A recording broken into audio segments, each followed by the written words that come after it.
बहुत समय पहले की बात है। एक हरा भरा जंगल था जिसमें एक कौवा रहता था। उसका नाम था काली। काली एक आम सा कौवा था, लेकिन उसके दिल में एक बड़ा सपना छुपा था। वो अक्सर सोचता, काश मैं भी मोर की तरह रंग बिरंगे पंख वाला होता तो सब लोग मेरी तारीफ करते, मुझे सुंदर समझते। जब भी काली तलब के पास जाता, अपना चेहरा पानी में देखकर उदास हो जाता। उसके मन में सवाल उठता, भगवान ने मुझे इतना कला और साधा क्यों बनाया। धीरे धीरे उसके दिल में एक ही भावना आ गई, उसे मोरों से जाला होने लगी। जब भी मोर अपने पंख फैलाकर नाचते, पूरे जंगल के जानवर उन्हें देखकर खुश हो जाते। काली सोचता, काश मैं भी ऐसा होता तो सब मेरी भी वाहवाह करते। मोर की नकल एक दिन काली ने देखा कि तालाब के किनारे मोर के कुछ पंख पड़े हैं। उसके दिमाग में ख्याल आया, अगर मैं ये पंख अपने ऊपर सजा लूं तो मैं भी मोर लगने लगूंगा। उसने तुरंत पंख अपने शरीर पर लगा लिए और गर्व से मोरों के झुंड की तरफ चल दिया। शुरू में मोर उसे देखकर हैरान हुए, लेकिन जैसे ही उसने अपनी काव काव की आवाज निकाली, सब मोर हंस पड़े। एक मोर बोला, कौवा भाई, सुंदरता सिर्फ बाहर के पंख से नहीं होती, असली सुंदरता तो दिल और कर्म में होती है। और फिर मोरों ने उसे अपने झुंड से निकाल दिया। अपने साथियों का व्यवहार बेचारा काली वापस अपने कावों के झुंड में गया, लेकिन वहां भी सबने उसका मजाक बनाया। उन्होंने कहा, तुझे हमारी सादगी पसंद नहीं थी,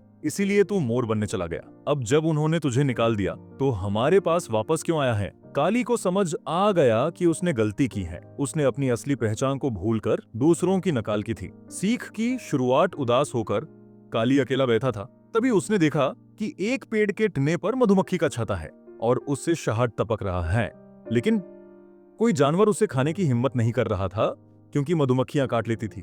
काली के दिमाग में एक आइडिया आया। वो एक बड़े पत्थर पर बैठकर जोर से काव काव करने लगा। मधुमक्खियां डर गई और उड़ गई।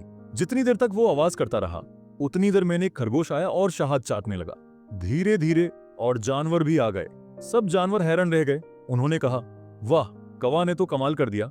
जहां कोई हाथ भी नहीं लगा पाता था, वहां से शहद सबके लिए ला दिया। सबने काली की तारीफ की। असली सुंदरता की पहचान काली को समझ आ गया कि उसकी असली शक्ति उसकी अकल और हिम्मत में है ना। बाहर की सुंदरता तो सिर्फ कुछ देर की होती है, लेकिन इंसान की पहचान उसके कर्म से होती है। उस दिन के बाद से काली कभी अपने रंग को लेकर उदास नहीं हुआ। अब वो गर्व से काव काव करता और सबको याद दिलाता, दूसरों की नकल करके कभी सफलता नहीं मिलती। असली सफलता अपनी पहचान को समझने और अपने गुणों का उपयोग करने से मिलती है। कहानी की सीख, अपनी असली पहचान को कभी कम मत समझो। सुंदरता सिर्फ रूप रंग में नहीं, बल्कि कर्म और सोच में होती है।